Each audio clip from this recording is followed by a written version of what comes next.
오늘 말씀 우리 욥기 함께 보도록 하겠습니다. 구약성경 욥기서 760페이지에 있습니다.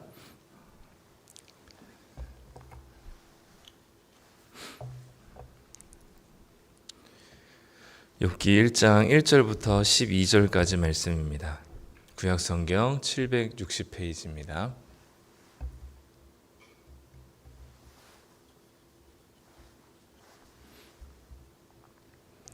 욥기 1장 1절부터 12절까지 말씀입니다. 우리 다 찾으셨으면 우리 함께 읽도록 하겠습니다. 우스 땅에 욥이라 불리는 사람이 있었는데 그 사람은 온전하고 정직하여 하나님을 경외하며 악에서 떠난 자더라. 그에게 아들 7과 딸 3이 태어나니라. 그의 소유물은 양이 7,000마리요 낙타가 3,000마리요 소가 500결이요 암나귀가 500마리이며 종도 많이 있었으니 이 사람은 동방 사람 중에 가장 훌륭한 자라. 그의 아들들이 자기 생일에 각각 자기의 집에서 잔치를 베풀고 그의 누이 3명도 청하여 함께 먹고 마시더라. 그들이 차례대로 잔치를 끝내면 욥이 그들을 불러다가 성결하게 하되 아침에 일어나서 그들의 명수대로 번제를 드렸으니 이는 욥이 말하기를 혹시 내 아들들이 죄를 범하여 마음으로 하나님을 욕되게 하였을까 함이라. 욥의 행위가 항상 이러하였더라. 하루는 하나님의 아들들이 와서 여호와 앞에 섰고 사탄도 그들 가운데 온지라. 여호와께서 사탄에게 이르시되 내가 어디서 왔느냐. 사탄이 여호와께 대답하여 이르되 땅을 두루 돌아 여기저기 다녀왔나이다. 여호와께서 사탄에게 이르시되 내가 내 종 욥을 주의하여 보았느냐. 그와 같이 온전하고 정직하여 하나님을 경외하며 악에서 떠난 자는 세상에 없느니라. 사탄이 여호와께 대답하여 이르되 욥이 어찌 까닭 없이 하나님을 경외하리이까. 주께서 그와 그의 집과 그의 모든 소유물을 울타리로 두르심 때문이 아니니이까. 주께서 그의 손으로 하는 바를 복되게 하사 그의 소유물이 땅에 넘치게 하셨음이니이다. 이제 주의 손을 펴서 그의 모든 소유물을 치소서. 그리하시면 틀림없이 주를 향하여 욕하지 않겠나이까. 여호와께서 사탄에게 이르시되 내가 그의 소유물을 다 내 손에 맡기노라. 다만 그의 몸에는 내 손을 대지 말지니라. 사탄이 곧 여호와 앞에서 물러가니라. 아멘. 네, 그 어느 때보다 따뜻한 가을을 보내고 계십니다. 네, 날씨가 어제는 여름같이 더워가지고 다들 들여놨던 반팔을 꺼내야 되는 그런 상황인데 아마 오늘까지는 아마 따뜻할 것 같고요. 내일부터 비 오고 그러면 추워질 것 같습니다. 오늘부터 욥기를 이제 1장부터 보도록 하는데요.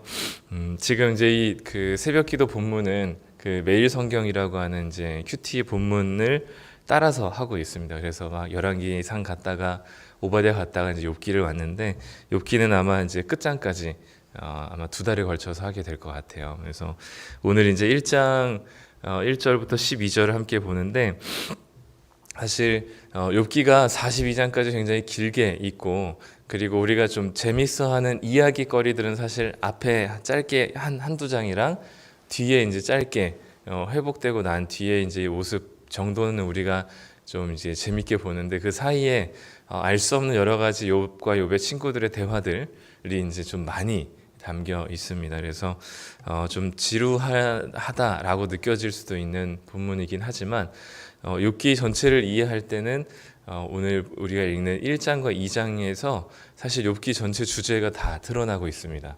그래서 1장, 2장을 잘 이해하고 3장부터 시작되는 욥의 고백과 이제 친구들과의 이 이야기들을 이해하시면 조금 더 즐겁게 이 욥기를 좀 보내지 않을까 싶습니다.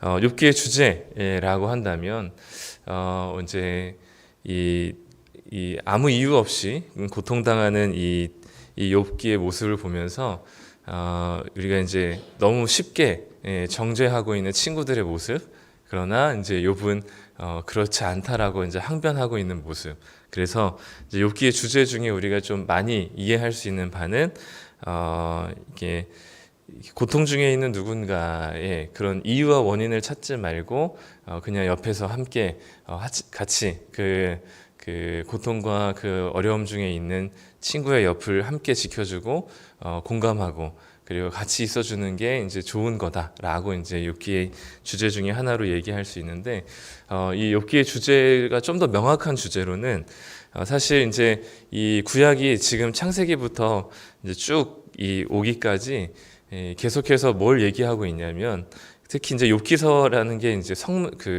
우리가 소위 이제 시가서라고 하는 욥기, 시편, 잠언, 전도서, 아가서라고 하는 요 5가지 시가서로 묶여 있거든요.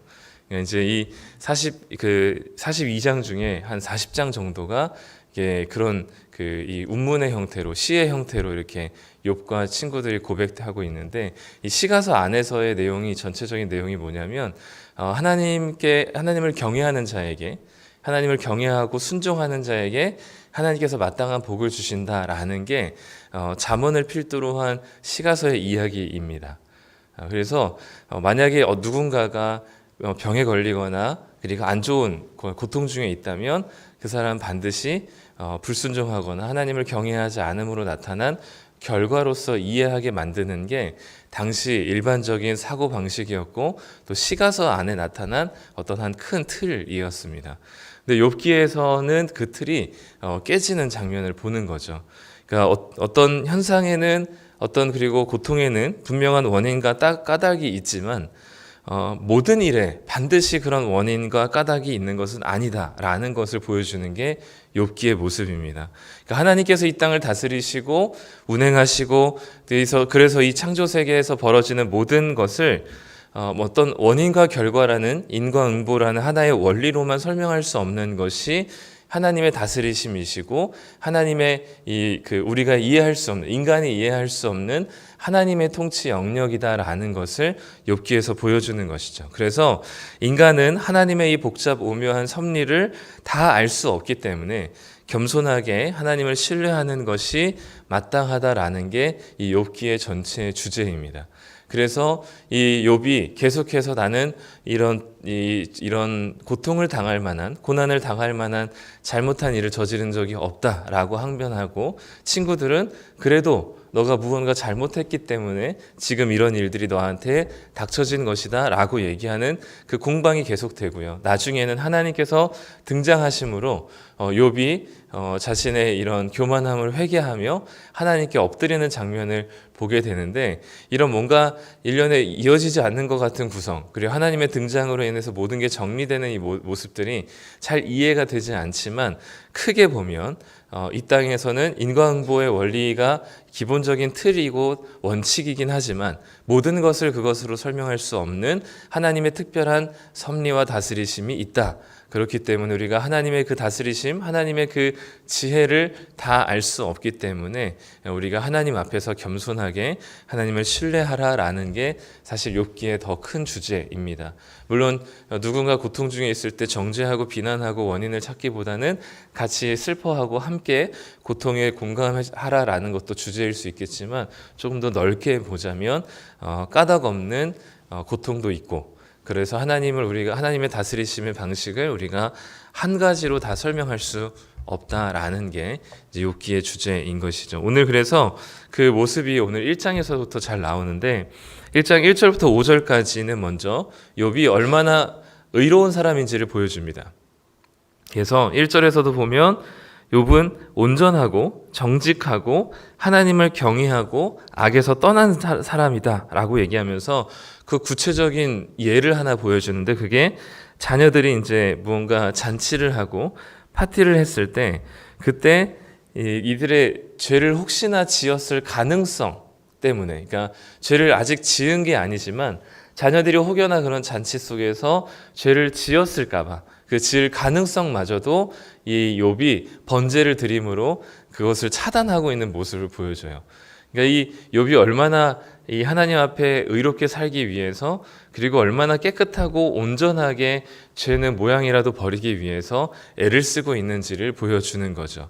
그 결과가 무엇이었냐면 2절에 보면 아들 7과 딸 3이 주어졌고 3절에 보면 그 소유물이 엄청나게 많은 소유물을 갖고 있다는 사실을 통해서 마치 이제 이 욥이 지금 부자이고 그리고 이 자녀들의 10명이나 되는 자녀들을 하는 그 10명이나 되는 자녀들이 있다는 것은 바로 이 욥이 하나님 앞에 하나님을 경외하고 온전하고 아주 의로운 사람이었기 때문이다라고 하는 것처럼 이제 이렇게 먼저 이 제시를 하는 거죠.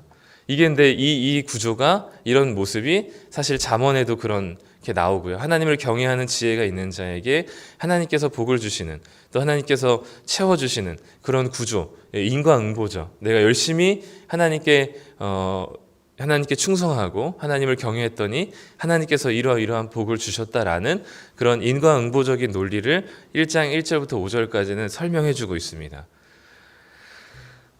근데 이게 이제 욥기에서는 아니라는 것을 얘기해 주고 싶은 거예요. 왜냐하면 욥은 지금까지 너무나 의롭고 온전하게 살았지만 나중에 우리가 보겠지만 욥은 고난을 당하고 한순간에 자녀와 자기의 재산과 자기의 건강까지 다 잃어버릴 정도의 고난과 고통을 당하거든요. 그렇기 때문에 1장 1절부터 5절은 이렇게 온전하고 의롭게 그 누구보다도 의롭게 그래서 그 동방에는 이 욥을 따라올 사람이 없을 정도로 아주 의롭고 경건한 사람이었음을 얘기하면서 이런 경건하고 의로운 사람조차도 이유 없는 까닭 없는 고통과 고난을 당하게 된다라는 사실을 욥기에서는 먼저 보여주고자 합니다. 근데 1장 1절부터 5절까지를 읽으면서 이미 인과응보라는 논리에 젖어 있는 사람들에게는 욥이 이렇게 경건하니까 하나님께서 이런 복을 주셨구나라고 이해할 수 있는데 이제 그게 6절부터 이제 바사삭 깨지는 거죠.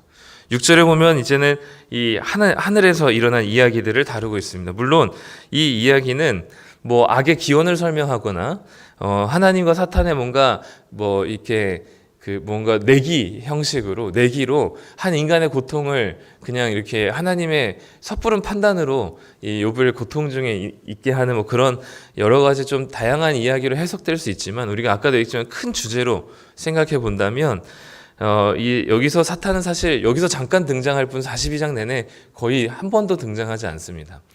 그러니까 여기서 얘기하고 싶은 건 사탄이 막 정말 하나님 앞에 가서 하나님 저 인간 한번 테스트해 보십시오 이렇게 하는지 안 하는지는 구체적으로 우리가 잘 알 수는 없지만 일단 이 6절부터 12절에서는 이제는 이 무대가 하늘로 바뀌죠. 그래서 하나님이 이 욥에 대한 이야기를 꺼내기 시작합니다.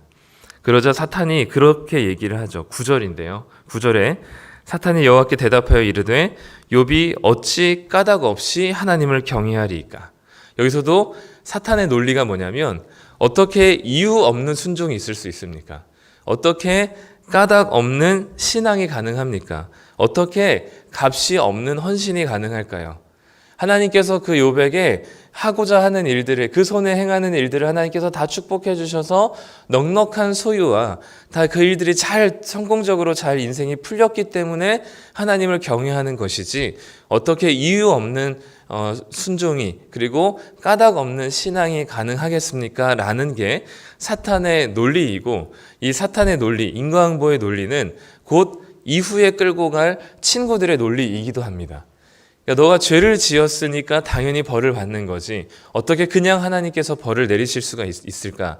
너의 고통과 지금의 현상은 어떤 원인이 있기 때문에 지금 결과가 있는 것이지 어떻게 그냥 지금의 현상과 결과가 있을 수 있을까라는 질문과 이 논리가 사탄의 논리로 대변되는 그래서 친구들의 논리로까지 이것이 이어지게 되는 것이죠. 그런데 하나님의 주장과 하나님의 말씀은 무엇이냐면 까닭 없는 신앙 그리고 이유 없는 순종이 가능하다라는 것이죠. 욥은 그런 사람이다라고 하나님께서 욥을 신뢰하고 있는 겁니다. 왜냐하면 하나님 당신이 까닭 없는 헌신을 내어 주셨기 때문이죠. 이유 없는 사랑을 베풀어 주셨기 때문에 그 사랑을 받은 자는 반드시 하나님이 이 땅의 것으로 넉넉한 것으로 채워주지 않는다 할지라도 그것이 기폭제가 되거나 그것이 원인이 되어서 하나님을 섬기고 하나님을 사랑하고 하나님을 경외하는 그런 이유 있는 순종이 아니라 까닭 없는, 이유 없는 순종과 사랑이 가능하다라는 사실을 하나님께서 말씀하고 계신 겁니다. 그래서 이 두 가지의 큰 이 주장이 이제는 계속해서 욥기를 끌고 가는, 서로 이제 욥의 이야기가 이렇게 있다가 또 친구들의 이야기, 논리가 또 이렇게 서로 계속 그 공방이 이어지는 일들이 이제 욥기로 계속해서 나타나게 됩니다. 이게 이제 욥기의 전체 구조인 거죠. 그렇기 때문에 욥기에서는 우리가 당하는 고통도 어떤 우리가 잘못한 거나 어떤 원인이 있기 때문에 결과로서 나타나지 않을 수 있고, 우리의 어떤 대단히 성공적인 그리고 넉넉한 그리고 재물이나 또 우리가 원하고 계획하는 바들이 다 이루어지는 인생이라 할지라도 그것이 내가 무언가를 잘해서 나타난 결과가 아닐 수 있다는 사실. 그렇기 때문에 우리는 무언가를 얻어서 하나님께 우리의 헌신을 하거나 하나님께 드리는 또는 하나님을 경외하는 것이 아니라 하나님께서 이미 우리에게 주신 놀라운 당신의 아들이라는 값 없는 내어주심 때문에 우리는 하나님을 사랑하고 이 땅에서 우리에게 주어지는 것이 많지 않더라도 또는 우리에게 넉넉한 것이 아니더라도 이 땅의 어떤 물질과 눈에 보이는 어떤 보상으로 인한 하나님을 경외하는 것이 아니라 값없는 신앙과 까닭 없는 순종이 가능하다라는 것이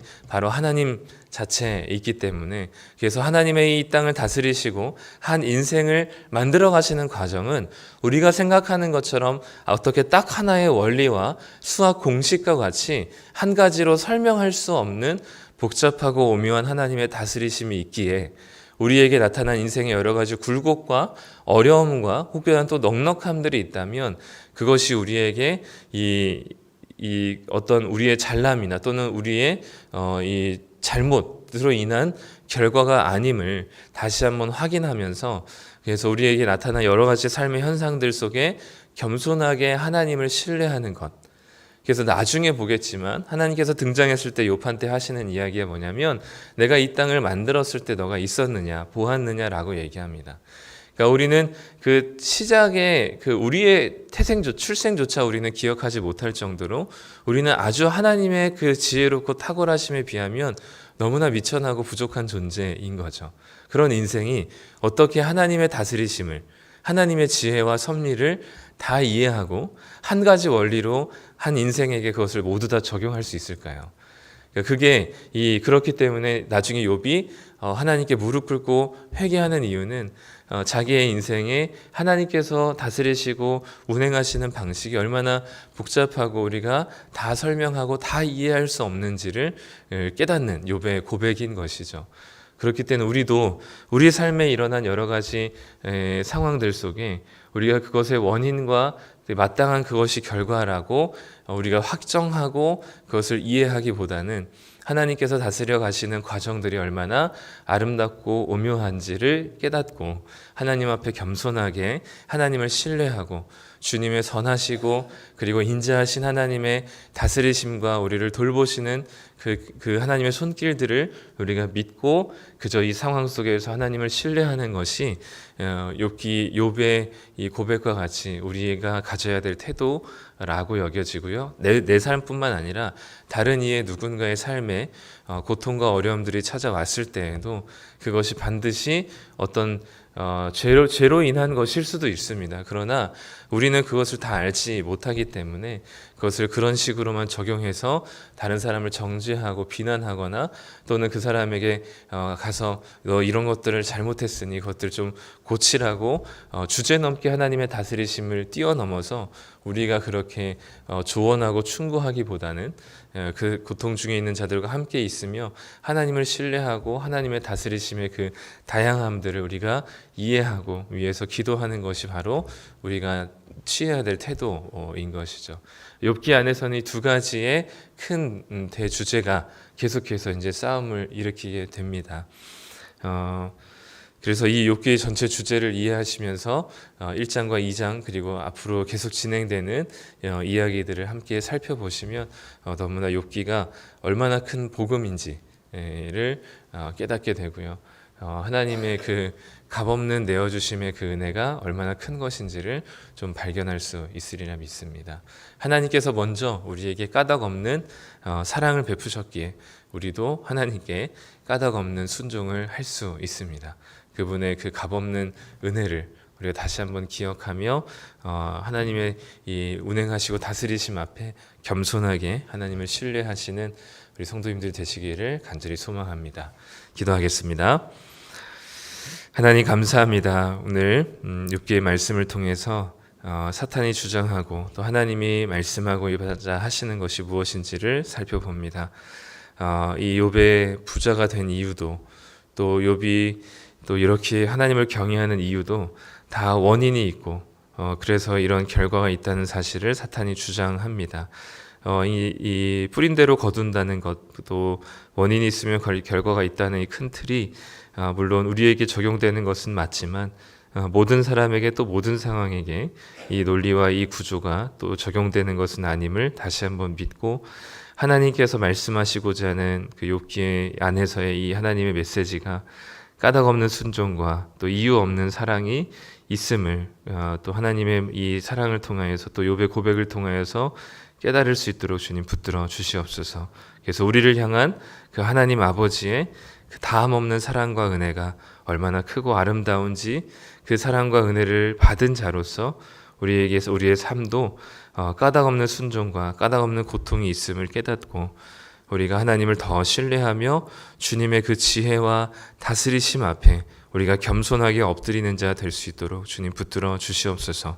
오늘 하루도 우리는 어떤 일이 우리에게 일어날지 알 수 없는 무지한 삶을 살아갑니다.